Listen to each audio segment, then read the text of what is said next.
संघ लोक सेवा आयोग द्वारा सिविल सेवा परीक्षा 2021 का फाइनल रिजल्ट सोमवार को डिक्लेयर किया गया, जिसमें श्रुति शर्मा ने पहली रैंक हासिल की।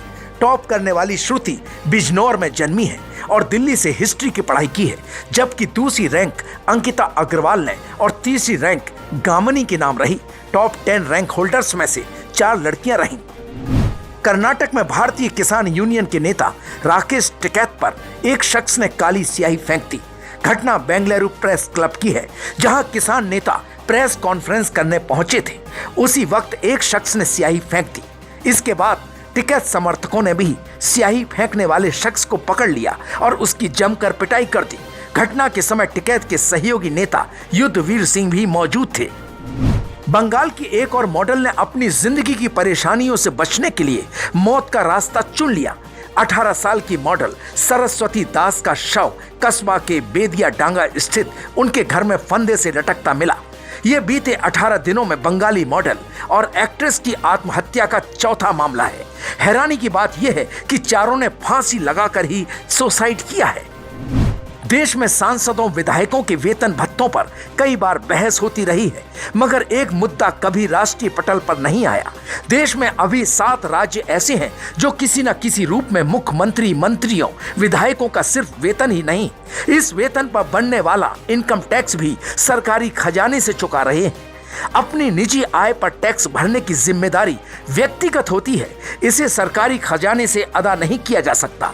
यदि किसी भी पद पर आसीन व्यक्ति का आयकर सरकारी खजाने से भरा जा रहा है तो ये कानून और संविधान के खिलाफ है।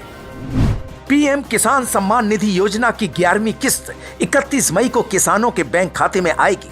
31 मई को प्रधानमंत्री नरेंद्र मोदी शिमला में रहेंगे, जहां एक कार्यक्रम के दौरान वे देश भर के किसानों को किसान सम्मान निधि योजना की अगली किस्त ऑनलाइन रिलीज करेंगे। पंजाब के फेमस सिंगर सिद्धू मूसेवाला की दिन दहाड़े गोली मारकर हत्या कर दी गई। सिंगर हमेशा से लग्जरियस लाइफ स्टाइल के शौकीन थे। एक गाने के लिए लाखों रुपए लेने वाले सिंगर के पास करोड़ों की प्रॉपर्टी से लेकर शानदार गाड़ियों तक का कलेक्शन था। सिंगर के पास कुल 30 करोड़ की नेटवर्थ थी। सिंगर अपने एक स्टेज शो के लिए करीब 18 लाख रुपए चार्ज किया करते थे। नेपाल विमान हादसे में 16 लोगों का शव मिल गया है, लेकिन 6 की तलाश जारी है। खराब मौसम के कारण रेस्क्यू के काम में रुकावट आ रही है। हेलीकॉप्टर को बार बार लौटना पड़ रहा है। यह प्लेन रविवार को हादसे का शिकार हुआ था। पंजाब के अमृतसर जिले में भारतीय सुरक्षा बल के जवानों ने 27 करोड़ रुपए की हेरोइन बरामद की है।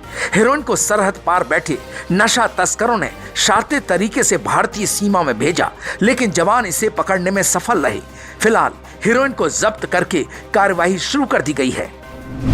चेन्नई में एचडीएफसी बैंक के 100 ग्राहकों के अकाउंट में अचानक करोड़ों रुपए जमा हो गए।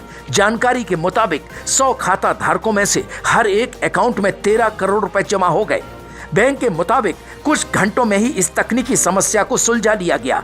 बैंक के मुताबिक 29 मई की सुबह मेंटेनेंस के तहत सॉफ्टवेयर अपडेट करने के दौरान कुछ तकनीकी समस्या आ गई, जिससे बैंक की कुछ शाखाओं में मौजूदा खाता धारकों के अकाउंट में अचानक करोड़ों रुपए जमा हो गए।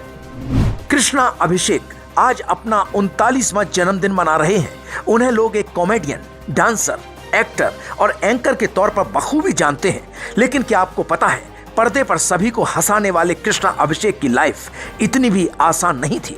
कृष्णा ने पैदा होने के बाद कभी अपनी मां को नहीं देखा।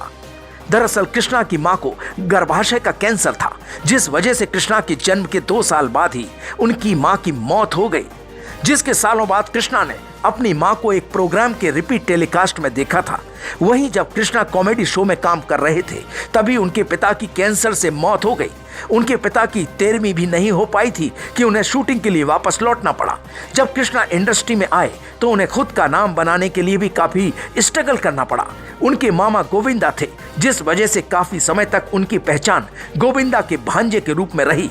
अभिषेक बच्चन की वजह से इंडस्ट्री में जगह बनाने के लिए कृष्णा को अपना नाम भी बदलना पड़ा, लेकिन कृष्णा ने अपने स्ट्रगल से एंटरटेनमेंट इंडस्ट्री में अपनी पहचान बना ही ली।